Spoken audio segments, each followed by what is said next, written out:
Сәлеметсіздер ме? Жаңа сабақтың тақырыбы жаңа қазақ әліпбиі. Жаңа нұсқада 31 таңба әріп бар, бұрынғы 2 болған. 10 дыбысқа қысқарды. Негізгі себеп ол дыбыстар өзге тілден енген сөздерде қолданылады. Сондықтан алынып тасталды. Қазақ тілі не үшін латын әліпбиіне көшуі керек деген сұраққа бір ғана сұраққа суретпен жауап береміз. Қарап көріп тұрғандарыңыздай, барлық осы жасылмен боялған елдер латын әліпбиінде жазады. Латын әліпбиінде бір-бірлерімен ақпаратты алысып беріседі. Яғни айтқанда, бірінші себеп ол қазақ тілінің мәртебесін осы елдердің қатарына көтеру және шетелдік азаматтар қазақша үйренген, қазақтар шет тілдерін үйренген, оларға едәуір жеңілдік болады.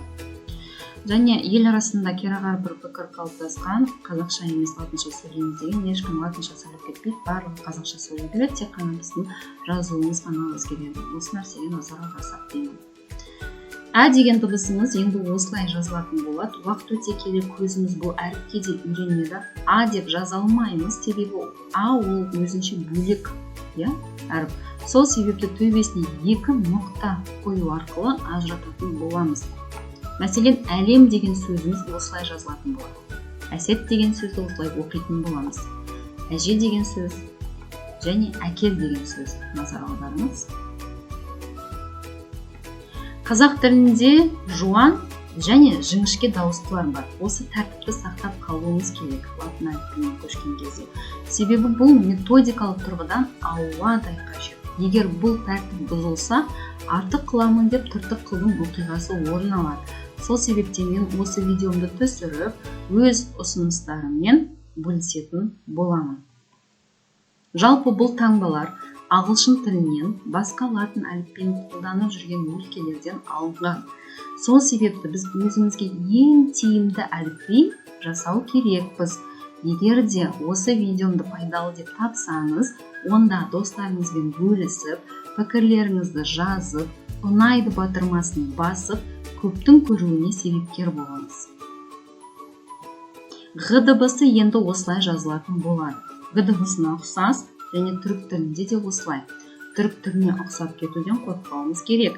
Себебі бұл туыс тіл және бұл кезеңмен өтті, әрі түрік тілін білетін шетел азаматтары үшін де өте оңай болады. Біздің ұрпағымыз да келешекте шет тілдерін меңгергенде уақыттарын көп жоғалтпайды.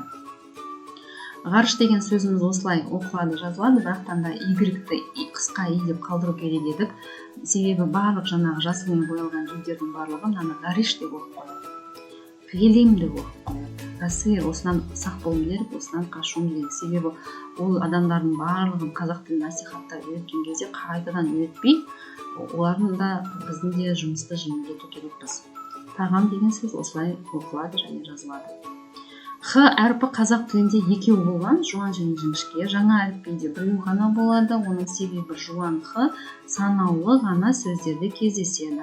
Сол себептен бір ғана таңбаны қолданатын боламыз, және бұл дұрыс шешім.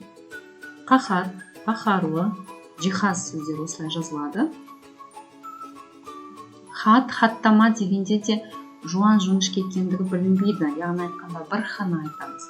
Сол себептен бір Х-ны қалдырғанымыз дұрыс болған. Ә дыбысы осылай таңбаланған. Бұл дыбыс түрік тілінде ы болып оқылады, бірақ біз деп белгілейміз. Бұл жерде біз бәріне ұқсауға міндетті емеспіз деген ұстаным болуы мүмкін. Алайда алдында айтқанымдай тілдердің ұқсап кетуінен қорықпау керекпіз. Методикалық тұрғыдан да жіңішке дыбыстардың бейнелеріне назар аударыңызшы. Міне, жіңішке дыбыстар. Бұлар бір-біріне ұқсайды, Ал жуан дыбыстарға қараңыз, мен үстіне отырған. О дыбысы осылай болып қалса, емес біз айтқанда, ылғыш бұлай емес, бұлай жазылсын дейді. Яғни айтқанда, А, О бірге болса, О бірге болса дейді. Таңбамызда дұрыс болса екен, яғни айтқанда, түрік тіліндегі бар дыбысты ала салу керекпіз. А дыбысын қалдырайық ағылып. Методикалық тұрғыдан дыбыстардың бейнелері ұқсап тұр. Үйретушілерге де, үйренушілерге де оңай болады.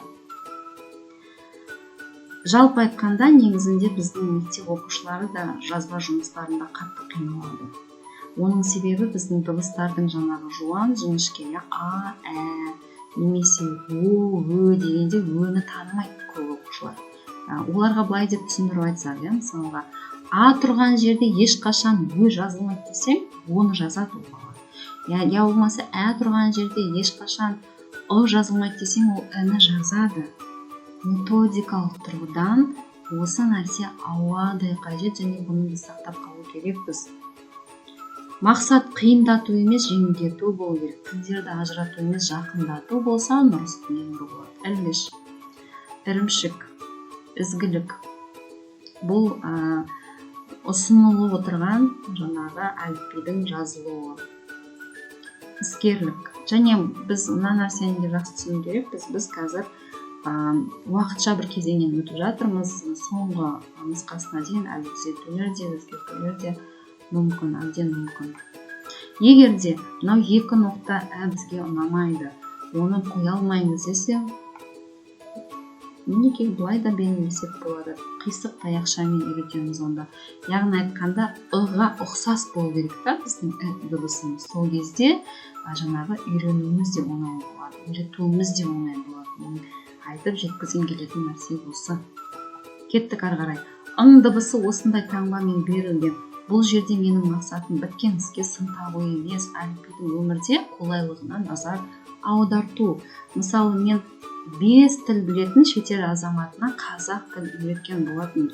Сол кезде мен ойладым, осы дыбысты қайталату арқылы, мен өзім айтам, бұл кісі қайталайды, мен үйретемін деп. Бірақ дыбысты шығару оңай емес, Алайда әлгі оқушым, бұл ағылшындағы ing ғой деп бірден жаттап алып, жақсы екі таңбалы дыбыстан қаштық делік, мысалы, екі таңба. Жаңағы ing ағылшын тілінде мінекей living, speaking деген кезде тура сол, бірақ иді алып тастасақ, аңдар, аңшылық деген сөзді осылай жаза аламыз. Алайда жаңағы екі таңбадан қашамыз десек, оқушылар жаңағы шығарма немесе басқа жазба жұмыстар жазған кезде қол жазбаларында, жұмыстарында кәдімгі н дыбысынан мына дыбысты ажырату бізге мұғалімдерге қиынырақ болады. Сонда сауаттылығын тексерген кезде бұл мәселе дауға айналып кетеді. Оқушы айтуы мүмкін, жоқ, мен ұзын жаздым деп, немесе мұғалім айтуы мүмкін, жоқ, бұл қысқа деп айтуы мүмкін да. Сол кезде біз жазба жұмысында оларға ның құйрығын ұзындау қылып, ирек қылып үйретуімізге болады. Бірақ бұның барлығынан қашып, ing-ді ала салсақ болады. Яғни айтқанда, g-ді жазса, онда біз білетін боламыз, тура білетін боламыз. Бала ның дыбысын толық біледі, жақсы біледі, ажырата алады деп. Ал егер де g түсіп қалса, онда ң дыбысынан жұмыс істеу керек болады баламен бірге. Сонда жазба жұмыстарын тексерген кезде осындай методикалық тұрғыдан да назар аудару керекпіз. Оның шешім ретінде жаңағы осы екеуінің біреуін алу керекпіз. Көп адамдар қазақ тіліндегі дыбыстарды ажырата алмайды, жаңа айтып кеткенге, оның себебі дыбыстардың түрінің ұқсастығы, дыбысталу жағынан да туыстас әріп болуы.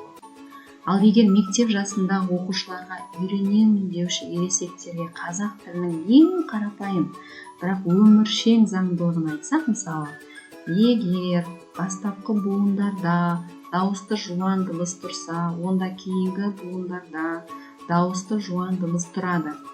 Егер жіңішке дыбыс тұрса, онда жіңішке дыбыс кездеседі. Яғни айтқанда, 2 қосу 2 тең болады 4 деген арифметикалық формула сияқты, онда ешкім шатастырмайды. Яғни айтқанда, тұрған жерде ешқашан о келмейді, я болмаса а келмейді.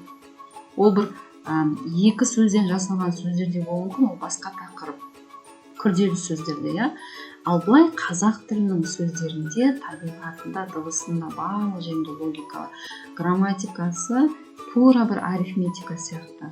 Ешқандай қиын тіл емес бұл тіл. Логикалық жағынан, грамматикалық жағынан өте сондай керемет, әдемі нақышталған тіл. Осыны біз жетік білуіміз керек, әрі үйретуіміз керек. Сонда халық осындай қарапайым заңдылықтарды білу арқылы таза жазатын болады, сауатты болады балаларымызда. Мысалға, Талдықорған деген сөзді қараңызшы, а тұр бірінші буында, сондықтан да ы тұр, сондықтан да о тұр, сондықтан да а тұр. Талды қорған деген екі сөзден жасалған, бірақ бәрібір де қорған деген сөздің өзі бөлек алатын болсақ, бірінші дыбысы о, одан кейін а. Яғни айтқанда мына жерде барлығы жуан дауысты дыбыстар, яғни жуан дауысты дыбыстар олар бөлек, жіңішке дыбыстар бөлек, иә. Олардың визуалдық тұрғыдан да ұқсас болуы өте маңызды. Өскемен деген сөзге қараңызшы, е жіңішке, сондықтан да ө жіңішке, иә. Сондықтан да к жазамыз, қ жазбаймыз. А жуан, сондықтан да қ жазамыз, ғ жазамыз, ешқашан да к жазбаймыз десең, онда 90% жазба жұмысын реттедім деген сөз. Осы формуланы жақсы түсінсе болды. Сондағы екі-ақ сөйлем айтатын түсіндіретініміз. Ал балалардың жұмысы қандай таза сауатты болады, соны ойлап көріңіз. Мысалға, ө деген дыбыс мен өте қолдаймын, ол түрік тілінде бар, және айтып отырмын ғой, түрік елі олар бұл кезеңнен әлде қайда, 70-80 жыл бұрын өтіп кеткен, бұл әліпби, түрік тілі әліпби өзінің өміршеңдігін дәлелдеген нұсқа, сондықтан аламызда көшіре саламыз. Қараңызшы, дыбыстарымызда бірдей ө деген бізде де бар, оларда да бар. Өлке, көктем, көгершін сөздері осылай жазылатын болады. Әрине мен бұл жерде толық өзім нұсқамды келтірген жоқпын, себебі мен мынау ұсынылып отырған әліпбиден алшақтап кете алмаймын әзірге. Сондықтан мен өз нұсқамды соңында беретін боламын ұсыныс ретінде. Қ дыбысына қарайық. Осылай жазу ең алғаш WhatsApp желісі пайда болғаннан бастап халық өзара жиі әрі ұтымды пайдалана бастады. Ал қ дыбысы, бұл Q деген ағылшын тіліндегі әліпбилеріндегі дыбыс. Содан кейін барып Қазақстан арнасы экрандарда осылай жазып қоятын болды, Қазақстан деп. Өте ұтымды, маған өте ұнайды, өте әдемі, және Q, қ ол өте ұқсас, керемет. Қызық дегенді енді олар қызық деп оқып қояды. Себебі осыған назар аударған керек, біз қарындас деп оқиды, қарындас деп қояды. Ш деген түрік тілінен алынған таңба, шекер, алдындағысы SH болатын, бұл өте дұрыс шешім, себебі екі таңбадан барынша алшақтауымыз керек. Бірақ ың дыбысы бұл жерде жаңағы ережеден тыс, яғни айтқанда оны алуға болады. Бір дыбыс солай алуға болады. Шекер, шындық, шаш деген осылай жазылады. Шаштараз. О дыбысына қараңыз, маған бұл да ұнайды. Ол, ұзақ, ұқсас, қорған деген сөздеріміз осылай жазылады. Ол, ұзақ, ұқсас жермен қыға мысалы келтіріп қойған екен, жарайды. Төбесінде таяқшасы бар, сонда бұл да жуан дауысты дыбыстардың қатарына кіреді. Қыға назар аударсаңыз, бұл жерде таяқша, жуан, бұл да тек қана дауысты дыбыстар емес, қазақ тілінде дауысты дыбыстардың да өзіндік жуан және жіңішке категориясы бар. Қ, ғ, к, г. Қ жуан, ғ жуан, бұларда да таяқша бар, ода да таяқша бар. Ал кәдімгі өзіміздің ескі нұсқада да таяқша бар, бәрі-біріне ұқсайды. Міне а, о, а және о қосылды осылардың қатарына. Түрік тілінен алынған үлкен, үш, үтік, үлгерім, жүзім деген осылай жазылады, және өте дұрыс. Мінекей, жіңішкелердің қатарына да дыбысы қосылды. Қараңызшы, визуалды жағынан қазір адамдардың барлығы ақпаратты көзбен көру арқылы, видеоның дамыған, жаңағы бейненің дамыған, көріністің дамыған заманы, сондықтан осы көрініске де қалай көрінеді, қалай қатарлар қалай жазылады, жіңішке дыбыстардың қатары, соған да назар аудару керекпіз. Мен тек қана сол басымдық көрсетіп отырған методикалық тұрғыдан, үйреткен кезде оқу үрдісінде оңай болу керек, жеңіл болу керек. Жаттап алу өте оңай, және сөздердің ішінде де осы дыбыстар бір-бірінен ажырамайды, бір-бірінен дос олар, бір-бірін тастамайды ешқашан. Сонда осыны айтсақ, балаларымыз ешқашан өнің орнына оны жазып қоймайды. Болмаса өнің орнына жаңағы оны жазып қоймайды. Олар соны түсініп, сауатты таза жазатын болады. Енді мына дыбысқа келейік, иә. И және и. Қысқа и және и. Ит, инелік, иіс, игілік деген сөзге назар аударыңызшы.